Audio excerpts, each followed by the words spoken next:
दोस्तों आज है 26 अक्टूबर 2023 और जान लेते हैं आज की प्रमुख खबरें जो आज के समाचार पत्रों पर छाई हुई हैं। सबसे पहले देखिए यहाँ पर अपडेट है लोक सेवा आयोग की भर्तियों के बारे में। बताया गया कि योग्यता के विवाद में फंसे 6,970 पदों पर भर्ती शीघ्र। लोक सेवा आयोग को प्रस्ताव भेजने का विभागों को निर्देश। उत्तर प्रदेश लोक सेवा आयोग योग्यता के विवाद में फंसे 6,970 पदों पर भर्ती प्रक्रिया जल्द शुरू करने जा रहा है। कार्मिक विभाग ने विभागाध्यक्षों को ऐसे प्रस्तावों को संशोधित करते हुए आयोग को भेजने का दिशा निर्देश दिया है। प्रदेश में समूह ग व घ के पदों पर भर्ती का अधिकार अधीनस्थ सेवा चयन आयोग के पास है और समूह क व ख के पदों पर भर्ती का अधिकार लोक सेवा आयोग के पास है।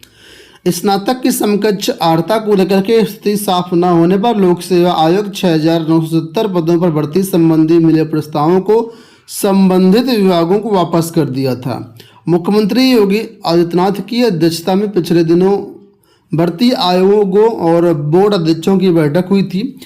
इनमें भर्ती प्रक्रिया में तेजी लाने का दिशा निर्देश दिया गया था। आयोगों और बोर्डों को निर्देश दिया गया था कि उनके यहाँ जितने भी पदों के प्रस्ताव पहुंच चुके हैं उनके विज्ञापन निकालते हुए आवेदन लेना शुरू किया जाए। बैठक में समकक्षार्हता का भी मामला उठा था। लोक सेवा आयोग ने बताया कि इस स्थिति स्पष्ट न होने से कुल 51 प्रस्ताव वापस किए गए हैं, जिसमें 6,970 पद हैं।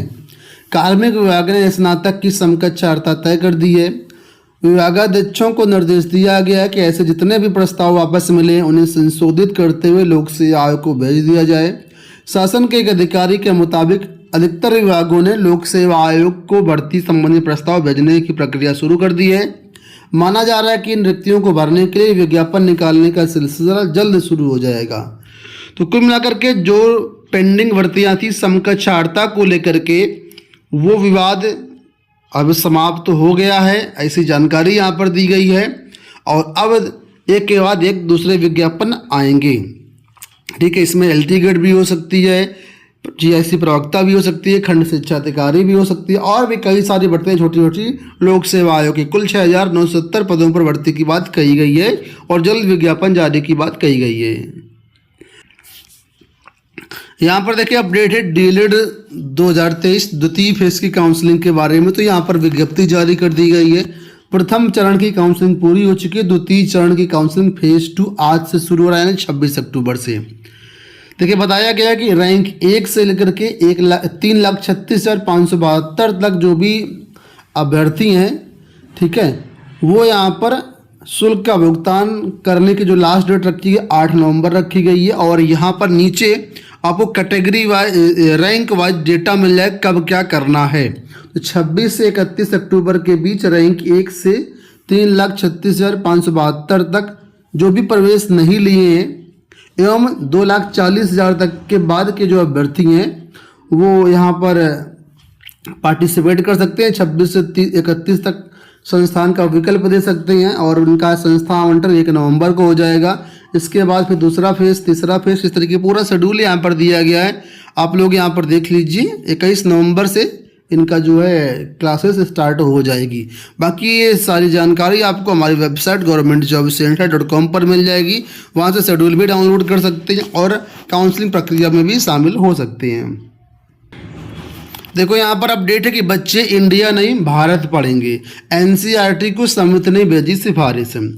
राष्ट्रीय शैक्षणिक अनुसंधान एवं प्रशिक्षण परिषद यानी NCERT की एक उच्च स्तरीय समिति ने स्कूली किताबों में इंडिया की जगह भारत शब्द के इस्तेमाल की सिफारिश की है। हालांकि NCERT के अध्यक्ष दिनेश सकलानी ने कहा कि समिति की सिफारिशों पर भी कोई फैसला नहीं लिया गया है। तो कुल मिलाकर के समिति ने सिफारिश की है कि NCERT की किताबें जो हैं वहाँ पर इंडिया को हटा करके भारत किया जाए, भारत बच्चे पढ़ेंगे। इलाहाबाद विश्वविद्यालय और संबद्ध कॉलेजों में PhD की 1148 सीटों पर प्रवेश होने या इसके लिए आवेदन प्रक्रिया आज से शुरू हो रही है। क्रेट 2023 के लिए ऑनलाइन आवेदन प्रक्रिया आज से शुरू होगी और 1148 सीटें हैं। 26 अक्टूबर से आप लोग इसमें पंजीकरण और आवेदन की प्रक्रिया कर सकते हैं। परीक्षा ऑफलाइन मोड में करवाई जाएगी। परीक्षा केंद्र प्रयागराज में ही बनाया जाएगा और नेट जीआरएफ अभ्यर्थियों को भी क्रेडिट लेवल 11 में शामिल होना होगा और परीक्षा देना होगा। बाकी डिटेल्स जो है इसके लिए हम एक अलग से वीडियो बना देंगे। फिलहाल इसमें अगर आप एडमिशन लेना चाहें तो फिलहाल आपको फॉर्म भरना होगा और प्रवेश परीक्षा में शामिल होना होगा। यहाँ पर देखिए जो अगली अपडेट है वो है राज्य कृषि सेवा भर्ती का विज्ञापन जारी करने की तैयारी। लोक सेवा आयोग की तरफ से भर्ती का विज्ञापन जारी करने की तैयारी हो रही। कुछ दिन पहले आयोग ने बताया था कि ये भर्तियां आएंगी, इसमें से सम्मिलित राज्य कृषि सेवा परीक्षा, अपर निजी सचिव यानी एपीएस, आरओ की भर्ती संभावित है। ऐसे ओटीआर कंप्लीट करने की जानकारी दी गई थी। तो फिलहाल कई सारे विज्ञापन जारी हो चुके हैं। अब ये वाला विज्ञापन जो है राज्य कृषि सेवा का, यह विज्ञापन जारी होगा। काफ़ी दिनों से भर्ती इंतजार कर रहे हैं। पहले ये भर्ती पीसीएस परीक्षा के माध्यम से होती थी, लेकिन राज्य कृषि सेवा में पदों की संख्या सीमित होती थी, तो राज्य कृषि सेवा का अलग से गठन करके पिछले विज्ञापन में इस भर्ती के लिए अलग परीक्षा कराने का निर्णय लिया गया था। तो फिलहाल 2020 में ये भर्ती आई थी, जिसमें 7 प्रकार के 564 पदों पर भर्ती के लिए विज्ञापन जारी किया गया था। 3 चरणों में प्रारंभिक परीक्षा, मुख्य परीक्षा और इंटरव्यू के माध्यम से भर्ती हुई थी। तो फिलहाल जल्द ही ये भर्ती का विज्ञापन आपको देखने को मिलेगा। पीईटी के लिए कल से चलाई जाएंगी अतिरिक्त बसें व ट्रेन। परिवहन निगम चलाएगा 100 अतिरिक्त बसें। तो उत्तर प्रदेश अधीनस्थ सेवा चयन आयोग द्वारा 28 और 29 अक्टूबर को पीईटी के लिए प्रयागराज में 2.25 लाख अभ्यर्थियों के पहुंचने की संभावना है। इनके आवागमन में कोई परेशानी ना हो, इसके लिए परिवहन निगम जहां अतिरिक्त रोडवेज बसों का इंतजाम कर रहा है, वहीं रेलवे भी ट्रेन चलाएगा। परिक्षेत्र में जो है 100 से अतिरिक्त बसों का संचालन होगा, जबकि उत्तर मध्य रेलवे कानपुर सेंट्रल से प्रयागराज तक मेमू चलाएगा। ट्रेन की समय सारणी जारी कर दी गई। इसमें ये ट्रेन नंबर दिया गया कानपुर फतेहपुर। मेमू का विस्तार कानपुर की ओर से 27 से 29 अक्टूबर तक प्रयागराज जंक्शन तक किया जाएगा, जबकि वापसी में प्रयागराज जंक्शन से 28 से 30 अक्टूबर तक होगा।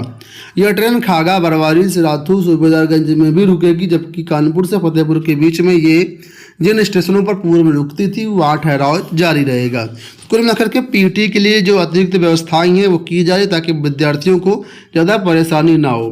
गाजीपुर रूट पर बताया गया सर्वाधिक भीड़ देखने को मिलेगी। तो यहाँ पर ये डाटा दिया गया किस जिले में कितने अभ्यर्थी परीक्षा देंगे, आप लोग इसको देख सकते हैं। बिहार से भर्तियों को लेकर के फिर से अपडेट आ गई है कि सूबे में 70,000 रिक्त पदों पर शिक्षकों की भर्ती जल्द। बीपीएससी से होगी बहाली। शिक्षा विभाग ने सामान्य प्रशासन को भेजी अधियाचना। तो 70,000 तो पद पुराने थे, लेकिन इसमें नए पद भी जुड़ेंगे। तो कुल मिलाकर के जो है संभावना ये है कि नए पदों पर अभी स्थिति स्पष्ट नहीं हो पाई। जो पद खाली गए हैं उसमें यह भी कहा जा रहा है कि अभी पूरक परिणाम जारी किए जाएंगे। देखिए लिखा भी है, अभी जारी शिक्षक नियुक्ति के रिक्त पदों को पूरक परिणाम से भरा जाएगा। तो जो सप्लीमेंट्री रिजल्ट है वो भी जारी होंगे। तो ऐसे में हो सकता है कि जो पद खाली गए हैं वो इस भर्ती में ना जुड़े, लेकिन तब भी 70,000 पदों पर भर्ती बिल्कुल स्पष्ट है, इसमें कोई दो राय नहीं है। बाकी 1,70,000 पदों पर जो भर्ती वर्तमान में चल रही है उसमें रिवाइज रिजल्ट और वेटिंग लिस्ट जारी किया जाएगा, ऐसी जानकारी यहाँ पर मिल रही है। तो आप लोग टीजीटी या जूनियर 6,000 की तैयारी कर रहे हैं तो आपके पास एक बेहतरीन मौका है यहाँ पर तैयारी करने का।